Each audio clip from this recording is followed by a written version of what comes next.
Ilio guys, and welcome back. So this video is more geared towards beginners. I don't consider myself a beginner at the time of this video, but I'm definitely not one of the few and far of the elite people playing Last Cloudia. But anyways, let's go ahead and get right into it.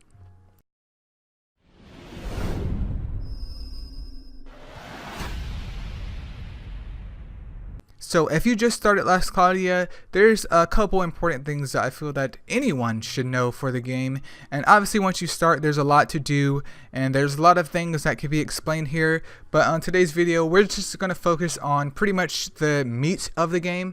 So once you first log in, usually there's like an event going on, and you also have limited time events. Do those as much as you can, but if you literally just started, don't focus on those too much. But with the events, they give us ways to not only farm the events to get extra money and experience in AP for our characters, which is for learning moves from arcs, but they can also provide souls and also trade shops so that you can use stuff and trade it in with the points that you got from clearing out that stage to actually buy crystals and buy equipment sometimes and stuff, just to further your character progression, either with equipment by altering their stats, better equipment, better stats, or just furthering themselves on their skill board or stat board or whatever the heck you want to call it. And then we have like the daily events that goes on every day. They cycle out Monday through Thursday with the crystals. So there's a blue, red, purple, and green crystals. So that cycles out every day. Do those as much as you can. Don't bother with Gold Rush. Don't bother with Infinite Zell. Yeah, they seem like they would be good in the beginning, but I would say within a week of playing, depending on how much you play, they become useless because gold really isn't a big issue in this game. I'll talk about that a little bit later, but at least on the weekends, try and do the Transcendence Gate. I would honestly rush to get a character level 55 if possible. You know your limits, but rush to get a character to level 55. That way you can start farming out the Transcendence Gate. And I mean, before that, you'll obviously be doing the Limit Breaker Gate until you get to that point. So rush to level 55 if you can. It's going to take some time, but that Transcendence Gate is what's going to help you break that level 60 cap, and then also the level 80 cap. There's also the Gacha menu over here. Every 8 hours, you can get a free pull from the friend Gacha, which is a 10 times pull. They mainly give not so useful stuff in my opinion, but it does help you out with the crystalline fragments. You do get different elemental stones. Some of them are actually the good stones that you need and not the stupid baby ones. And I mean, I haven't really been pulling friend points at this point in time. As you can see, I'm over 100k. In the beginning, they could be very useful, but by the end of the first month, I just never touch it anymore because I have to farm out stuff anyways, so why waste my friend points on that? I do believe with a future update though, they become more useful. They might be more useful now, but I believe in a future update they make friend points more useful. But that's it, every 8 hours, and that is 100% free. So do keep that in mind as well. Friends are extremely important in this game as well. Once you get enough crystals, 10 out of 10, go ahead and increase your friend count as much as you can, because you can give them, well, you can tell them what kind of things that you want. You could do friend points, red souls, blue souls, or Zell. Mine is currently on Zell. It doesn't necessarily need to be that, but it is, and they'll send you whatever you want. And then you be sure to gift them as well. If not, dudes will drop you like a rock. But my friends list is currently at 95, so I have 95 people sending me 200 Zell, which adds up over time. And if you want blue souls or red souls, once again, that adds up over time. So make sure you go through every day and at least check your login list, like I have not at all. And there's a whole bunch of people I need to delete, because if you're not active for more than 2 days, then honestly, you need to be deleted. But it looks like these guys are done with the game, and I need to take care of that after this video. But anyways, moving on, because we're almost done here. So next up is the world map, the lovely, beautiful world map. And I'm not sure if you have read anything on the game before, but this game operates obviously on a stamina system like many other gacha games. And if this will load up, I can actually show you guys. So you have your blue orbs and your red orbs. arcs, which are the things that we equip to our characters that augment our stats and teaches them moves that once they learn is permanently theirs. You just need SC to equip those moves. Arcs run off these orbs. If you run a character with no arc on them, that is 100% no orbs. So you don't have to farm.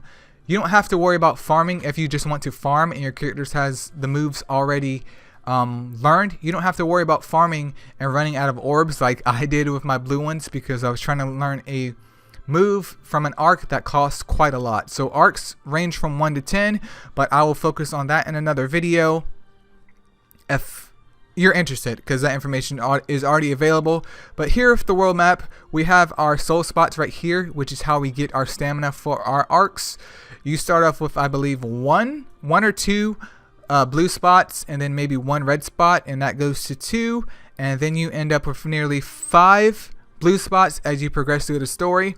Boys, focus all of your gold. Like, I'm not even kidding. Just focus all of your gold into getting these spots as max as you can. Now, you might be saying, Elio, but what if I need equipment for my character? That's fine. If you need equipment for your character, I would say buy the strongest weapon that you could get if possible. Maybe buy the strongest armor if you're running a tank. That is possible at that point in time, and then worry about that later. Like, don't spend more than, I don't know, maybe 50,000 gold or 80,000 gold max on equipment. Get your spots up first, because even though it costs a lot, you will max them out one day, and they're very important because max blue spots mean that you can max out your red spots in a decent point in time. And that really helps, because the more red that you have, the usually stronger arcs are the red ones, though some cases the blue ones are actually more helpful than the red ones. But it's nice having both just for the skills alone. And then to increase your storage for both of these, of course, you will be paying gold to increase the capacity of your blue soul tank, and then once you get that up, you can do your red soul tank using the blue orbs. So it's kind of like a, you know, you get and then you have to give away, you get and then you give away until this is maxed out. But focus on maxing out those, because they are your stamina. They are how you play the game. So focus on that, priority number 1. After that, you can feel free to go to any shop that you want and start buying stuff. Me, I'm trying to buy everything just because I love having everything in the game, even if I don't need it. And to address the next question with gold, gold will come naturally. This isn't a game that you need to worry about farming gold out in particular, because crystals are a lot harder to get than gold. But once you get to a certain point in the game, especially on hard mode, I would say wait until hard mode to worry about gold at all. You will have gold raking in. Like, I'm at 2.3 mil, and I've just been farming. I haven't done any of the Zell stages. I just been farming out crystals, trying to get crystal clusters and other crystals just to further my character stats. So gold really isn't an issue once you hit hard mode. Just focus at least on your blue spots first, and then of course your red spots. And the last thing I have to say in this video is the Conquer tab, which they start you off with this one right here, 155% worth all the crystal cloths to extend your slots out, because those souls are used to increase your character's stats and their limit break. That can go up to level 4 for the enchantment, and then that also increases their skill cost limit. So the more skills that they can have equipped on them, the better suited they will be for clearing out stages and being tanky if you're running a tank, etc., etc. Then once you beat Blaze Garden, you unlock 5 more slots. I have not unlocked the fifth slot. I could, but it's 3k gems, man. It's 3k gems. But try and push as hard as you can, even using friends, to get there as soon as possible, because 8 souls for your characters is a hell of a lot more souls than 4 characters. That's half the time every single day for getting 8. So if you had only 4 souls from the Conquer list, that's going to take you 2 days to get 8 souls. Having 8 souls, you get those 8 souls in 1 day. So that cuts down your time, and it's already a lengthy investment anyway, so try and speed it up if possible. But that's pretty much it for the tips I have to give you guys at this point in time. Push as hard as you can. Level up some arcs more than others, which I will cover in the next video. And I mean, just enjoy yourself, farm as much as you can, and then come back later and do it all over again. But I definitely hope this video helps. If you guys have any comments, feel free to leave it below, or any tips and tricks, and I'll see you guys in the next video. Peace out.